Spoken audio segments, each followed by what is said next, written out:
Good afternoon বন্ধুরা। তো আবার আমি চলে এসেছি একটা ছোট লাইভ নিয়ে তোমাদের সামনে। তো ঠিক 4:30টার সময় আমরা মন্দিরে যাব পুজো দিতে। তো মন্দিরে যাবার জন্য আমি যে সিম্পল মেকওভারটা করেছি সেটা আমি তোমাদের সাথে শেয়ার করব, তোমরা দেখতে থাকো।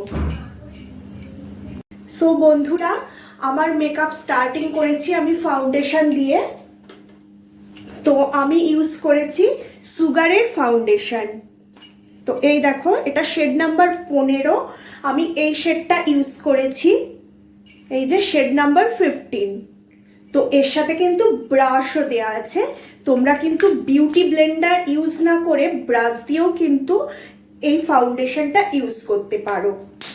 তো এই গেল আমার ফাউন্ডেশনের শেড, সুগারের শেড নাম্বার 15 ইউজ করেছি। দেন যেটা ইউজ করা মাস্ট সেটা হলো কনসিলার।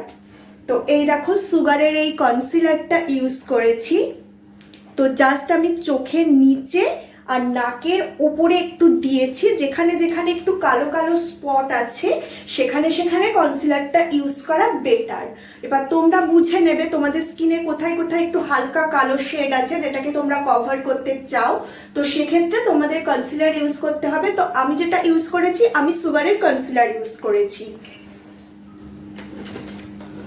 তো দেন আমি ইউজ করেছি, আমি আইশ্যাডো ইউজ করেছি। তো আইশ্যাডো প্যালেটটার অবস্থা খুব খারাপ, বাট আইশ্যাডোগুলো কিন্তু এখনো আস্ত রয়েছে, তো সেই কারণে আমি এটা ইউজ করছি। আমার আইশ্যাডো প্যালেট আরও রয়েছে, বাট এইটা আমার কাছে মনে হলো দিনের বেলা যাচ্ছি, লাইট শেড ইউজ করা বেটার। তো এই দেখো, এই যে এই শেডটা তোমরা দেখছো না, একদম একদম লাইট কালারের এই শেডটা আমি আইশ্যাডো হিসাবে ইউজ করেছি, কারণ দিনের বেলা বলতে বিকেলবেলা বেশি ডার্ক শেডের আইশ্যাডো ইউজ করলে বেশি ফ্যাটে লাগবে মেকআপটা। তো আমি এই লাইট শেডটা ইউজ করেছি, এরকম বেজ শেড আছে, এই বেজ শেডটা ইউজ করেছি। আর চোখের সাইডে একটু হাইলাইট করার জন্য আমি এই শেডটা ইউজ করেছি, বেজ কালারেরই একটু একটু গ্লসি, বেজ কালারেরই একটু গ্লসি আইশ্যাডো, এটা আমি চোখের ধারে ইউজ করেছি। দেন হয়ে গেল মোটামুটি আমার মেকআপ। দেন আমি সুগারের আইলাইনার ইউজ করেছি আর অ্যাভনের একটা মাস্কারা ইউজ করেছি। তো আইলাইনার মাস্কারা কিভাবে ইউজ করতে হয় সেটা তো তোমরা সবাই জানো। দেন আমি ইউজ করেছি অরিফ্লেমের জিওদানি গোল্ড, হয়তো অনেকেই নাম শুনেছ, সেই অরিফ্লেমের জিওদানি গোল্ডের এই রেড শেডটা ইউজ করেছি, একটু লাইট রেড শেড। তো এই হয়ে গেল আমার মেকআপ। দেন চলো মন্দিরে গিয়ে আমি আমার বাকি ভিডিওটা করব, তো তোমরা দেখতে থাকো। রাধা কৃষ্ণজির টেম্পেলে আমরা পৌঁছে গিয়েছি। টেম্পেলে পৌঁছাতে একটু সন্ধ্যা হয়ে গিয়েছে। এখানে শুধু রাধা কৃষ্ণজিই নয়, এখানে সিদ্ধিদাতা গণেশ আছে, দেবী লক্ষ্মী আছে, দেবী সরস্বতী আছে, এমনকি শেরাবালি মাও রয়েছে। তো মন্দিরের ভিতরে ক্যামেরা অ্যালাউড না, ওই কারণে মন্দিরের বাইরেটুকুই ভিডিও করেছি। তো মন্দিরটা অসাধারণ আর মন্দিরের ভিতরের ভিউটাও অসাধারণ, কিন্তু ক্যামেরা তো অ্যালাউড না, তাই তোমাদের সাথে শেয়ার করতে পারলাম না। তো তোমাদের যদি এই মন্দিরে আসতে ইচ্ছা করে তো অ্যাড্রেস আমি বলে দিতে পারি। এটা আকাইপুর বলে একটা জায়গা আছে, বনগাঁ থেকে আরও ওই আধ ঘন্টা মতন লাগে। তো অনেকটা ভেতরে একটা জায়গা। তো এই হচ্ছে মন্দিরের বাইরে থেকে যতটুকু পসিবল হয়েছে করেছি।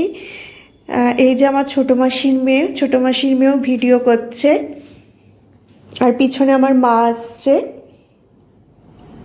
এই হচ্ছে আমার মা, মাল্টি কালারের শাড়ি পরা, এটা আমার মা। তো তোমরা দেখতে থাকো, যেটুকু পসিবল হয়েছে ভিডিও করেছি। আর এই হচ্ছে ছোটো মাসি আসছে।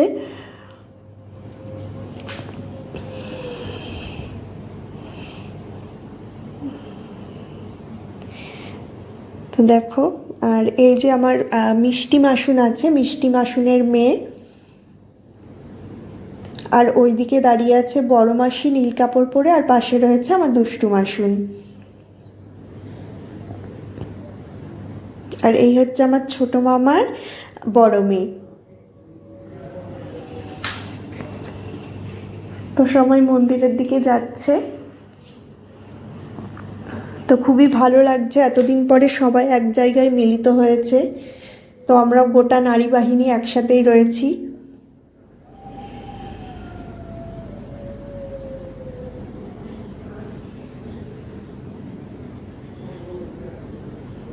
মানে কি বলবো, খুব সুন্দর ভিউটা মন্দিরের আশপাশটা, দিনের বেলা আরও সুন্দর লাগে। তো গত বছরও এসছিলাম, গত বছর নিউ ইয়ারের দিন আমরা এসছিলাম, প্রায় 1 বছর পরে আবার আসছি। তো এই যে দুষ্টু মাসুন যাচ্ছে হাঁটতে হাঁটতে মন্দিরের দিকে।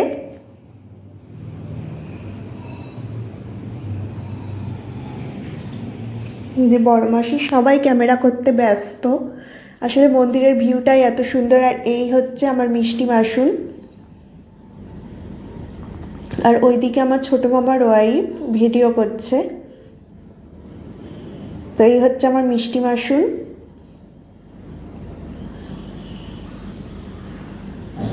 আর তার পাশে এই যে ব্যাক কাঁধে ওটা ছোট মামার বউ। তো আমার ভিডিওটা, তো রাধাকৃষ্ণজির মন্দিরটা তোমাদের সাথে শেয়ার করে দিলাম বাইরে থেকে। তো আমার ভিডিওটা যদি ভালো লেগে থাকে তোমরা আমার চ্যানেলটাকে একটু সাবস্ক্রাইব করে দিও, আর একটু কষ্ট করে লাইক করে দিও। সো দেখো যেটুকু পসিবল হয়েছে আমি ভিডিওটা বানানোর চেষ্টা করেছি, তো তোমরা দেখতে থাকো।